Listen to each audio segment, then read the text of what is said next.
The snow was thick in Winterfell, but Jon Snow stood tall beside the king. Robert Baratheon had come to the north not just to ask Eddard Stark to be his hand, but also with a secret offer, for Jon. "You're not just a bastard, boy," Robert had said, eyes sharp and heavy with memory. "You're a warrior. I need men like you. March south with me. Help me set things right." Jon had looked to his father, Lord Eddard Stark. Ned's face was torn between pride and worry. He trusted Robert, but not the South. Still, after a long talk that night, he had said quietly to Jon, "If you ride south, ride as a wolf. Never forget who you are." So Jon Snow, still young and full of questions about his past, left Winterfell in the company of King Robert Baratheon. The journey south was fast and cold, despite the warm air of the riverlands. Robert rode ahead, full of life, drinking and laughing, telling tales of the rebellion, of Rhaegar, and of the crown that weighed heavy on his head. Jon listened closely. He wasn't like the others. He didn't drink much. He didn't laugh loud. But Robert noticed him. "You remind me of someone," he said once, squinting at him. "But I can't place who." Jon had no answer. As they rode through the lands, word reached them, Queen Cersei was gathering allies. Jaime Lannister had left the capital. Tywin was silent, as always, but that made Robert more nervous. "We strike before they tighten their claws," Robert decided. "We go straight to King's Landing." And just like that, Jon Snow found himself riding not as a watcher on the wall, not as a forgotten son, but as a warrior in a king's march. They arrived at King's Landing at dawn. The city was quiet. Too quiet. Jon looked at the Red Keep. Its towers reached into the clouds, but something about it felt wrong. A trap. Robert raised his warhammer and shouted for the gates to open. When they didn't, he ordered his men to break them down. Jon fought that day. He wasn't supposed to be a knight. He hadn't sworn any vows, hadn't trained in tournaments, but the battlefield didn't care about names. He fought like he had always belonged there. Steel against steel. Blood on his blade. His direwolf ghost by his side, silent but deadly. Inside the Red Keep, chaos ruled. Cersei had already fled with her children. Jaime was nowhere to be found. Only the small council remained, weak and arguing. Robert stormed the throne room. The Iron Throne stood tall, made of swords, cold and sharp. Robert stared at it and said nothing for a long time. "You're not sitting?" Jon asked quietly. Robert looked back. "I've already sat once. It gave me nothing but pain." He pointed at the throne. "It's not for men like us. It's cursed." Still, he took control of the city. He named Jon Snow his sworn sword. Rumors started to spread. "Who is this dark-haired boy always near the king? He looks like a Stark, but fights like a dragon." Some whispered he had Targaryen blood. Others said he was just lucky. But Jon could feel something changing. The South was full of whispers, secrets, and masks. And in the shadows of the Red Keep, someone was watching Jon very closely. Varys. The spider knew things others didn't. And when he saw Jon Snow, his face, his manner, his loyalty, he knew this story was far from over. Far in the east, a girl with silver hair dreamed of dragons and fire. And in the north, the white ravens began to fly. Winter, as always, was coming. The Red Keep had a chill in its bones, even though the sun shone brightly over King's Landing. Jon Snow walked the stone halls in silence. He wasn't sure what he had become. Not a bastard. Not a brother of the Night's Watch. He was something else now, something dangerous. King Robert had taken back control, but peace didn't follow. Cersei had escaped, taking Joffrey, Myrcella, and Tommen with her. No one knew where they had gone. But Robert knew Tywin Lannister wouldn't stay silent for long. He'll come for blood, Robert muttered, nursing his wine. He always does. Jon stood nearby, hand on his sword. He had been given a new title, Protector of the King. Ser Barristan didn't like it. Neither did the lords of the council. But Robert didn't care. I trust the boy more than any of you snakes, he barked once during a council meeting, slamming his goblet on the table. He fights with heart, not silver. Still, Jon knew his presence was stirring trouble. One night, Varys visited him. The spider moved like a ghost, his robes soft, his voice softer. "You're not just a Stark," Varys said, his eyes narrowing. "There's fire in you." Jon tensed. "What do you mean?" Varys only smiled. "The truth always has a way of burning through lies. You'll see." Then he disappeared, leaving Jon with questions he couldn't answer. But the real storm came 2 nights later. Jon had just returned from the city gates when he saw the throne room filled with shouting. A raven had come. Tywin Lannister was marching. A massive force, nearly 30,000 men. Jaime Lannister led them. The Queen's banner flew beside them. Robert exploded with rage. "They want war, they'll get war." But the lords of the South were quiet. Without Cersei in chains, without the proof of her crimes, many doubted Robert's right to throw her out. Some even whispered that Robert had turned mad. "The South is crumbling," Ser Davos warned. "You need support." Robert looked to Jon. "We ride to Riverrun," he said. "If we get the Tullus and the North, we have enough to crush Tywin." "You want me to go north?" Jon asked. "No," Robert said. "I want you to go to Dragonstone." "Dragonstone?" Robert nodded. "Stannis is there. Tell him everything. Tell him I need his fleet. And if he refuses," Robert paused. "Tell him he'll never be king." Jon didn't understand it all, but he nodded. The next day, he left with a small party. Ser Davos rode with him, since he had once served under Stannis. The road to Dragonstone was rough, but nothing compared to what waited there. When they arrived, they were met by cold soldiers and a colder lord. Stannis Baratheon stood like a statue, his jaw tight, his eyes sharp. "So," Stannis said, looking at Jon, "you're the one Robert trusts now." "I'm just his sword," Jon replied. Stannis narrowed his eyes. "No. He sees something in you. I don't like it." Jon didn't flinch. Davos stepped forward, explaining the Lannister threat and Robert's demand for the fleet. But Stannis said nothing. That night, Jon walked alone on the cliffs of Dragonstone. The sea crashed below. His thoughts were heavy. Then a voice came behind him. "You don't belong here." Jon turned. A red woman stood there. Melisandre. Her eyes burned like coals. "I see your fire," she whispered. "I see the truth in your blood. You are not what you think." Jon stepped back. "What do you mean?" She smiled. "Your name isn't Jon Snow. Not truly. And when the time comes, the world will know."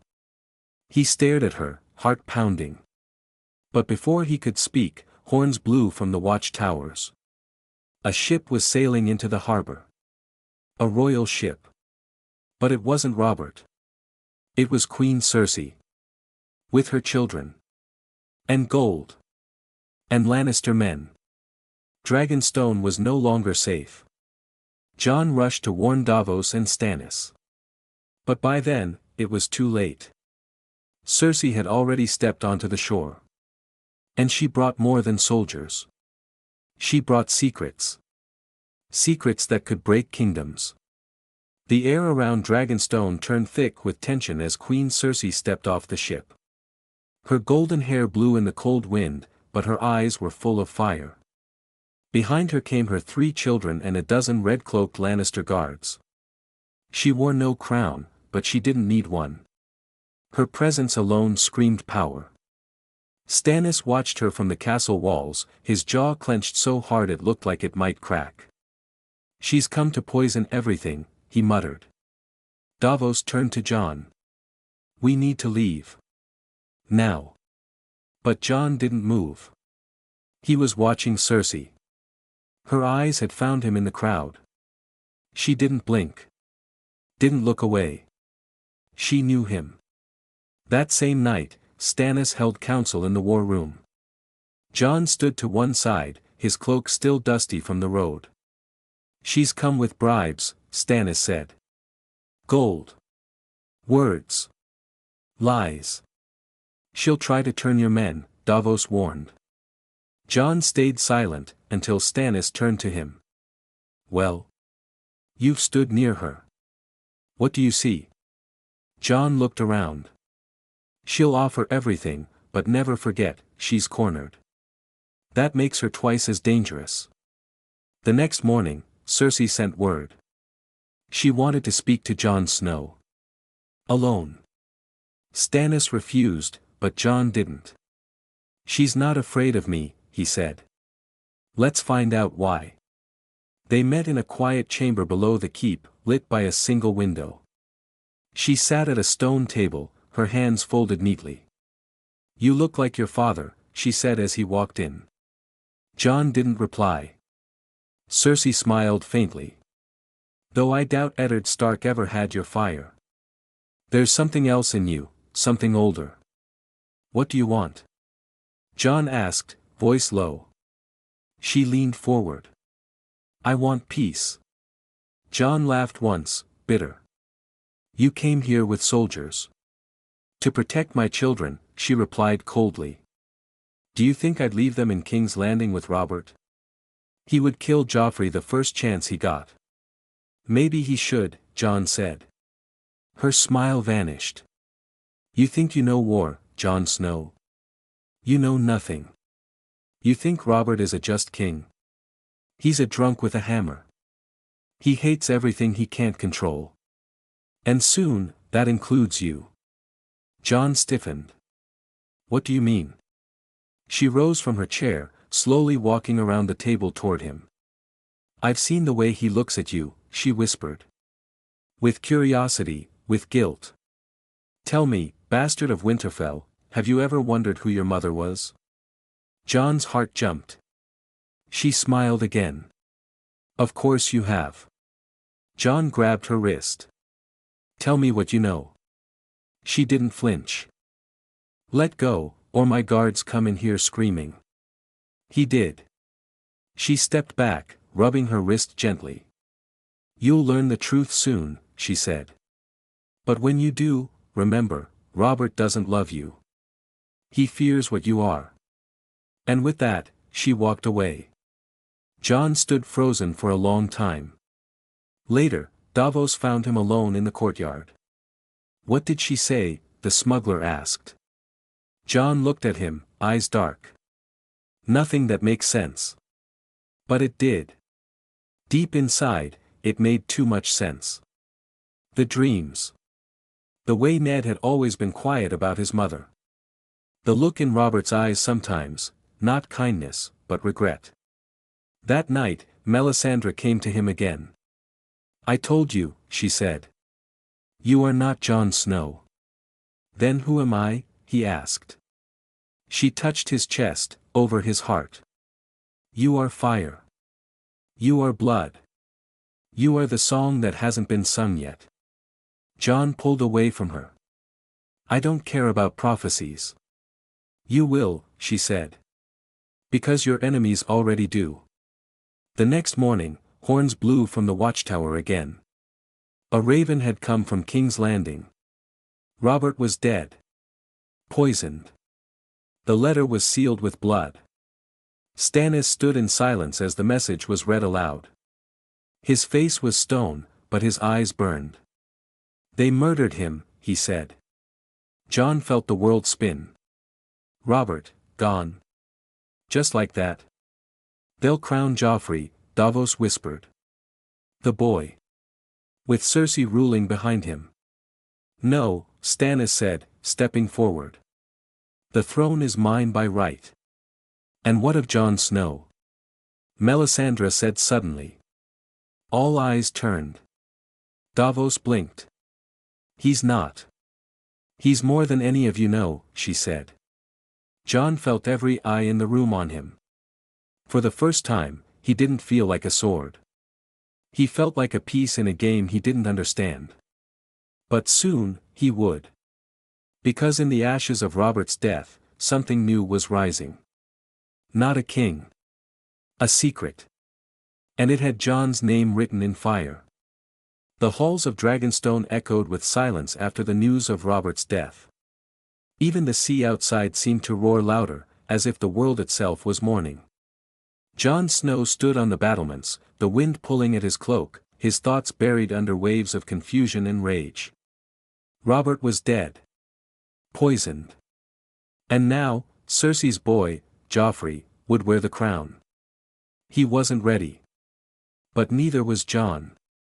Inside the war room, Stannis Baratheon slammed his fist on the stone table. The Iron Throne is mine. Robert had no trueborn sons. Joffrey is a lie. An incest-born snake. Davos nodded grimly. We'll need proof. The realm won't believe you unless we show them. Stannis turned to Jon. You were close to Robert. Did he ever speak of it? Of the Queen's children? Jon hesitated. He hated them. That's not enough, Stannis said. Words are wind. We need something stronger. Melisandre stepped forward, her red robes whispering along the floor. He has the blood. The boy. Let him ride to the Stormlands. Let the Lord see him. They will feel it, what runs through his veins. Stannis narrowed his eyes. He's not my blood. No, she said slowly. But he may be something more. Later that night, Jon sat alone, staring into the flames. He remembered Robert's eyes, so often full of sorrow when they landed on him. And Cersei's words kept echoing, you ever wonder who your mother was? He had always wondered. But now the question felt dangerous. Davos came and sat beside him. He offered Jon a skin of wine. Jon refused. Robert's gone, Davos said softly. The realm's about to bleed. Stannis will fight, Renly will try to take the crown, and Cersei, well, she's already wearing it. I don't care about crowns, Jon muttered. But they care about you, Davos said. That red woman. She sees something in you. And she's rarely wrong. Jon looked at him. You think I'm some prince from a prophecy? Davos smiled. I think you're a Stark raised in snow, who now stands in fire. That's rare enough to worry every lord in Westeros. The next morning, Stannis declared war. He sent ravens to every major house, declaring Joffrey a false king, born of incest. He named himself the rightful heir. He offered justice. But justice in the south came with swords. As the fleet prepared to sail, a raven came from the north, Winterfell. Robb Stark had called his banners. The young wolf was marching south to avenge his father, who had been executed in King's Landing. The Lannisters had spilled Stark blood. War had already begun. Jon read the letter in silence. My brother rides to war, he said. And I'm here. Then go, Stannis said. Take a ship north. Speak to him.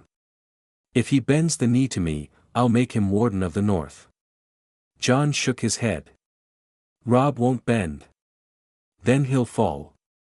Jon looked into the fire, then turned away. He didn't sleep that night. Instead, he walked the halls of Dragonstone until he reached the hidden chamber where Melisandre kept her flames burning. She sat beside the fire, eyes closed, whispering to it. You're seeking answers. She said without opening her eyes. I want the truth, Jon said. About who I am. She opened her eyes slowly. Then listen. The flames twisted, dancing with strange shapes. A long time ago, she whispered, a prince loved a maiden. A dragon and a wolf. Their love was forbidden, but true. And from that love, a child was born. Jon stared at the fire. He saw something. A tower. A woman screaming. A sword soaked in blood.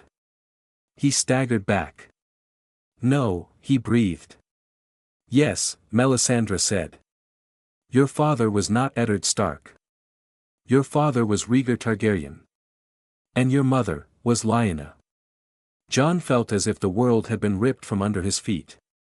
A lie, he said, shaking. Ned Stark was my father. He raised you. But he lied to protect you. Robert would have killed you if he knew. You are the last dragon, hidden in the snow. Jon's heart pounded so loud he couldn't hear the sea anymore. Why tell me now, he whispered. Because the time is coming, Melisandre said. When fire and ice will meet. When the realm will choose. And if you do not rise, it will all burn. Jon didn't speak. He walked out of the chamber, out into the cold night. He looked up at the stars. The truth was out. And it burned more than any sword ever could. The wind howled louder the next morning on Dragonstone. Storms rolled in from the east, the sea below thrashing as if the gods themselves were angry. Jon Snow stood at the edge of the cliff, still haunted by Melisandre's words. Rhaegar Targaryen. Lyanna Stark. You are the last dragon, hidden in the snow.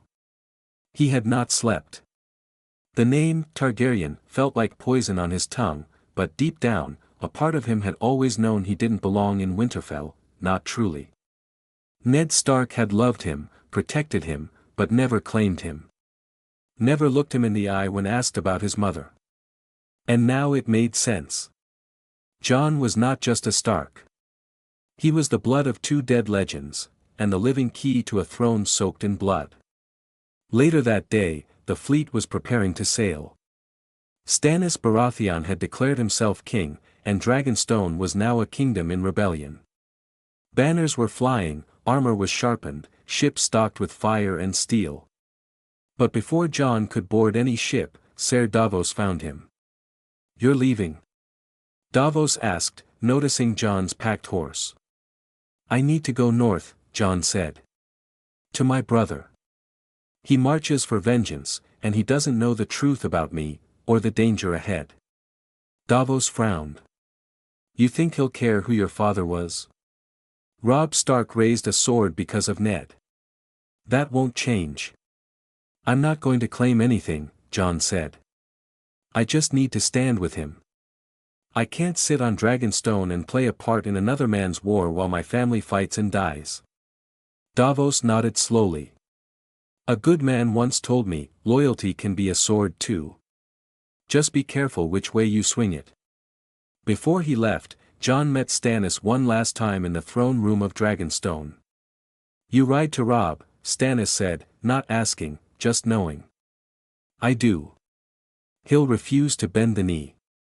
I know. Then you ride to a dead boy. Jon stepped forward. Maybe. But I'd rather ride to my brother than sit here while the realm bleeds. Stannis looked at him for a long time. I don't trust you, he finally said. Not because of your name, but because you don't care about power. I don't want a crown. Stannis nodded once. That's exactly why people will try to give you one. Jon turned to leave, but before he did, Melisandre stepped into the chamber. She stared at him with her deep red eyes. You walk into a storm, Jon Snow. You think your brother is the one leading armies, but soon, all eyes will turn to you. I'm not ready, Jon whispered. No one ever is, she replied. But fire does not wait for permission to burn. He left that night. The road to the riverlands was long and dangerous. War had already broken out. Smoke from burned villages hung in the sky like ghosts. Jon passed small folk hung from trees, their mouths stuffed with wolf banners, punishment from the Lannisters. Every mile made him angrier. He finally reached Robb's camp 2 weeks later. The northern army was camped near the twins, preparing for a crossing. Jon was brought before Robb in a tense silence. At first, Robb stared in disbelief. Then he crossed the tent in 2 steps and embraced Jon tightly. "I thought you were at the wall," Robb said, stepping back. "I thought you were gone." "I was," Jon said. But things changed. He didn't tell Robb everything. Not yet. He couldn't. Not about Rhaegar. Not about Lyanna. Not while war raged and hearts burned for vengeance. But Robb could sense something in him. "You've changed," he said. "You carry yourself differently." "I've seen things," Jon replied. "Things I never wanted to know." Robb put a hand on Jon's shoulder. "You're still my brother." Jon wanted to believe that. But part of him knew, that truth always came with a price. That night, a raven arrived from King's Landing. Joffrey had ordered the execution of Sansa Stark for treason. The war was no longer just about Ned Stark. It was about survival. Robb summoned his bannermen. "Tomorrow," he said, "we cross the twins. We march on Harrenhal. And we make the lions bleed." Jon stood behind him, sword in hand, ghost at his side. He wasn't a prince. He wasn't a bastard. He was a Stark in his heart, a Targaryen in his blood, and a storm was rising around his name. The sun rose over the riverlands, casting long shadows over the fields soaked in mud and blood. The northern banners flew high, grey dire wolves on white, and behind them, thousands of armored men stood ready. The twins had opened their gates, but only after Lord Walder Frey wrung promises from Robb like a greedy leech. Robb agreed to marry one of Frey's daughters. The cost of war, Jon thought bitterly. They crossed the bridge in silence, boots thudding on ancient wood, swords strapped, eyes sharp. Ghost padded silently beside Jon, fur streaked with the dust of travel. The dire wolf never left his side anymore. Like the beast could sense something changing. By the time they reached the outskirts of Harrenhal, the fires had already begun. The Lannisters had scorched villages to the west, smoke curled into the clouds like funeral pyres. Bodies hung from burned trees. Children were left in the mud. The scent of rot filled the air. Even hardened northern soldiers turned their faces away. "They're sending a message," Robb growled, staring into the firelight ahead. "Terror in place of battle." Jon rode beside him, hand always near Longclaw's hilt. "Then we answer it. In steel." That night, Jon sat near the edge of camp, alone. He had no place among the northern lords. Some gave him nods, others barely looked his way. A few muttered, "Bastard," when they passed. But one name had begun to follow him like a shadow. Targaryen. He hadn't told Robb, not yet. But someone had. Somewhere between Dragonstone and the Riverlands, the rumor had flown faster than any raven. A few campfires away, he heard 2 men whispering. "They say he's no Stark at all. That he's dragon spawn. Rhaegar's son, can you believe it? Hiding under a wolf's cloak all this time. A dragon and a wolf, that's dangerous blood." Jon stood and walked away before he heard more. He hated the weight of those whispers. They were blades, cutting through the walls he had built his whole life. Later that night, Catelyn Stark summoned him. He stepped into her tent, heart heavy.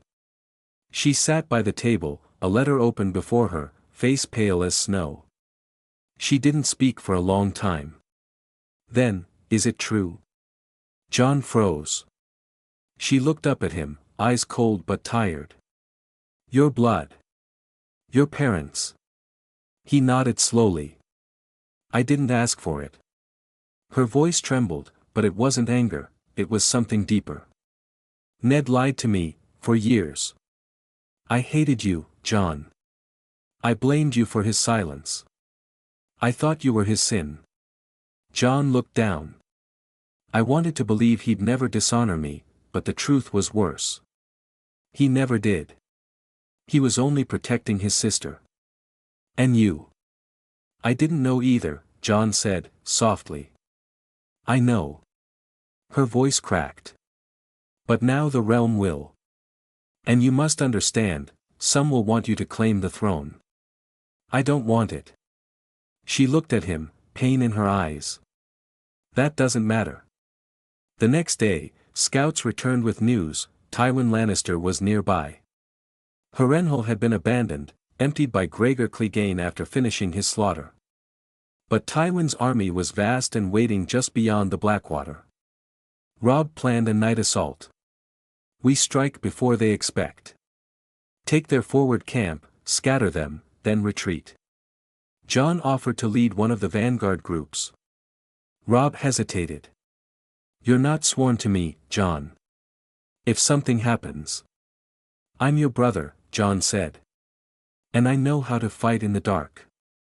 That night, under the cover of moonlight and silence, Jon rode with 60 men to the edge of the Lannister camp. They struck fast, blades flashing, Ghost leaping through tents like a shadow with teeth. Fire lit the sky. Men screamed. Horses panicked. It was chaos. Jon found himself face to face with a golden-haired knight. They fought hard, swords clashing in a fury of sparks and blood. When Jon disarmed him, the knight looked up and gasped, "You're him, the dragon's boy." Jon froze, just for a breath, but that second almost cost him his life. A dagger flashed upward. Ghost pounced before it hit flesh, ripping the man's throat out in one clean bite. They pulled back by dawn, bloodied but victorious. Robb praised him. Lords whispered of his bravery. But more whispered of his name. In the days that followed, more ravens arrived. Renly had crowned himself king in Highgarden. Stannis had taken Storm's End and lit the Seven on fire. And Daenerys Targaryen had hatched dragons in the east. Jon stared at the raven's message. 3 Targaryens now walked the world. But only one had ice in his veins. Rain fell hard on the riverlands, washing the blood from the grass but not from Jon's hands. The ambush had shaken the Lannisters, but it hadn't broken them. Tywin had pulled his army back, regrouping at Harrenhal. Robb Stark planned to chase him, but Jon could feel the weight in the air. Something worse was coming. News came in fragments. First, from the Reach, Renly Baratheon had been murdered in his tent. Stabbed in the dark. Some said it was Stannis. Some said it was shadow magic. But the real shock came days later. A raven from the east. Daenerys Stormborn of House Targaryen has hatched dragons. The words were written in ink, but they hit Jon like fire. Dragons. Real ones. Not stories whispered by old men. He read the message again and again. Ghost growled quietly, pacing the tent. Jon didn't sleep that night. His dreams were full of wings and flame. By the next morning, rumors had spread. 3 dragons, men said.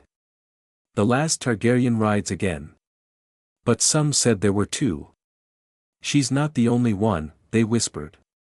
Ned Stark's bastard is dragonborn too. Jon felt their stares. They weren't curious anymore. They were wary. Some even afraid. And the worst part? He didn't blame them. He barely recognized himself now. He had grown harder since he left Winterfell. He had killed men. Led war parties. Spilled Lannister blood. Worn armor soaked with the screams of the dying. But this? This was different. The name, Targaryen, was no longer just a shadow, it was a sword pointed at every king in Westeros. Including Robb. That afternoon, Robb summoned him. They met alone in a command tent, maps strewn over the table, candles burning low. "Tell me the truth," Robb said, voice steady. "Is it real?" Jon didn't lie. "Yes." Robb stepped back, as if the truth had weight. "You're Rhaegar's son."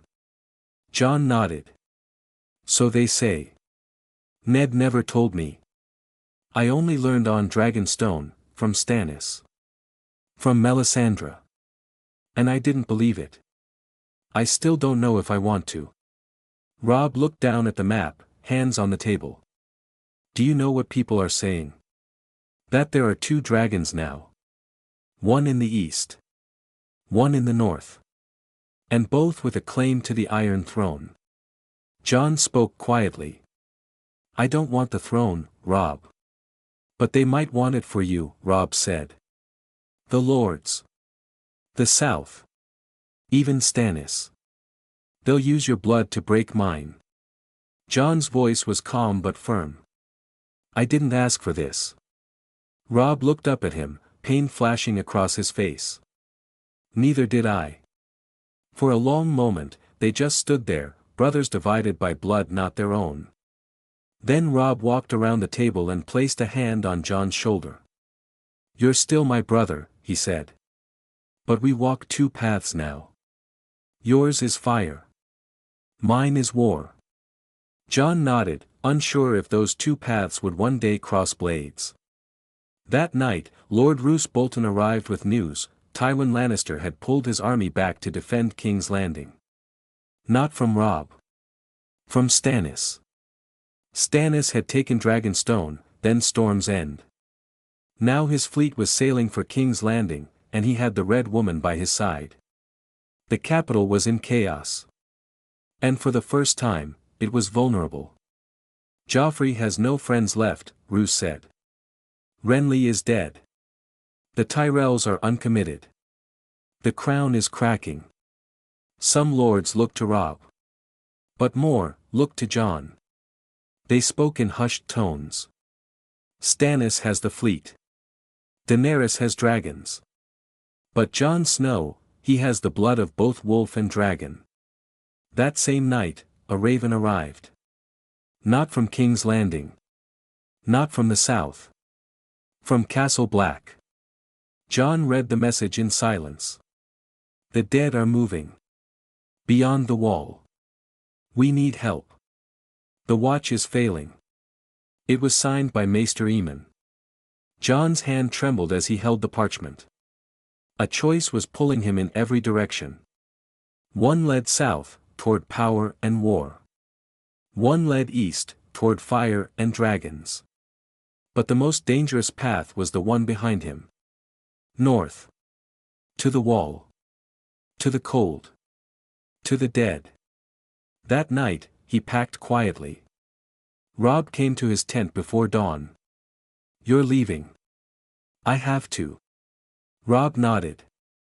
I won't stop you. But if the time comes, Jon, and the realm calls you king. Jon shook his head. Then the realm can find someone else. He mounted his horse, Ghost at his side. He didn't look back. Because something ancient was stirring beyond the wall. And Jon Snow, Targaryen or not, was the only one who had ever belonged in the cold.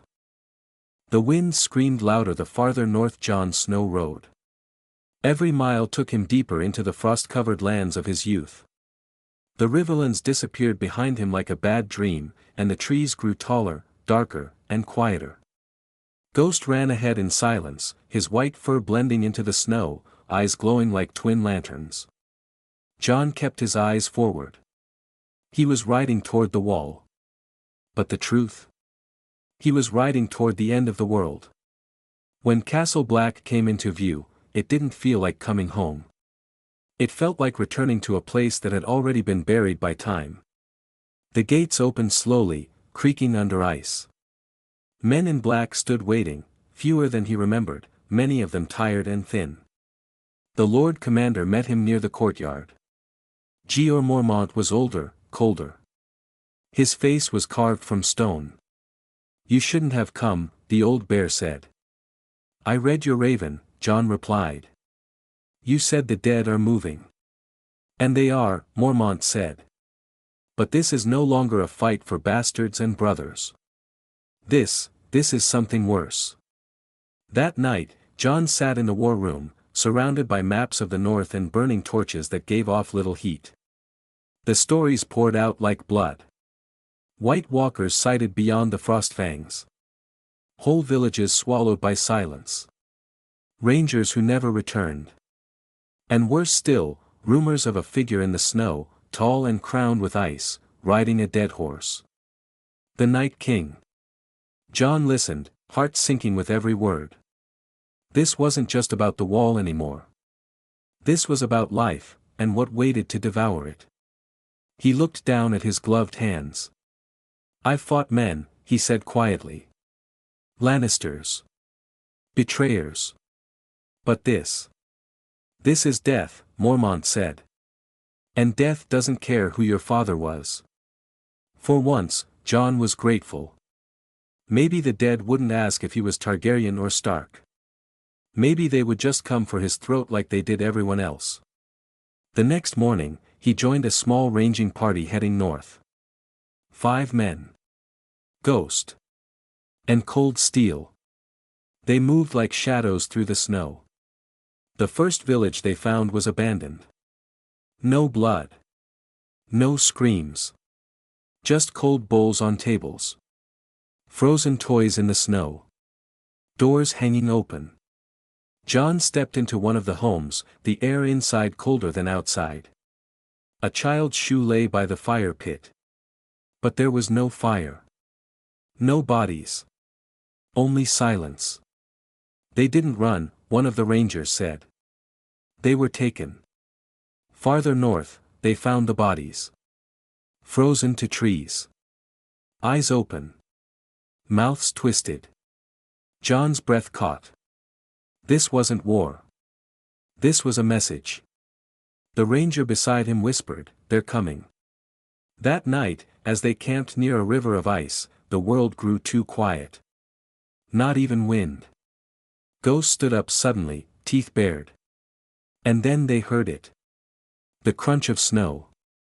The dead had found them. Jon rose to his feet, sword drawn. The first creature came out of the trees, eyes glowing blue, skin stretched thin. Behind it, more followed. Dozens. Hundreds. Dead men. Dead women. Even dead children. The rangers panicked. One screamed. Another ran. Jon stood still. He could feel something calling to him. Not with words, with cold. And then it appeared. A tall figure, face pale as moonlight, crowned in ice. The Night King. Their eyes locked. Jon raised Longclaw. And the Night King raised his hand. The dead surged forward. Ghost leapt, tearing into the nearest corpse. Jon fought like he never had before, blade flashing, steel singing, the wind howling like a choir of ghosts. But it wasn't enough. One by one, the rangers fell. Jon was left alone, surrounded. The Night King stepped forward. And then, the sky tore open. Fire. Real fire. A roar louder than thunder. A black shadow dove from the clouds, a dragon. Jon looked up in disbelief. And on its back, silver hair blowing like silk, rode Daenerys Targaryen. The dragon screamed and bathed the dead in fire. Jon dropped to his knees as heat washed over him. The Night King didn't scream. He just stepped back, disappearing into the storm. When it was over, the dead were ashes. Jon stood slowly, breathing hard, blood on his lips. Daenerys landed before him, stepping off her dragon with fire still burning behind her. They stared at each other, two pieces of the same broken crown. "You're the other one," she said. Jon nodded. "And you're late." She smiled faintly. "I had to wait for the storm." They stood in the snow, surrounded by death. A wolf beside one. A dragon beside the other. Not enemies. Not yet kings. But survivors. And maybe, something more.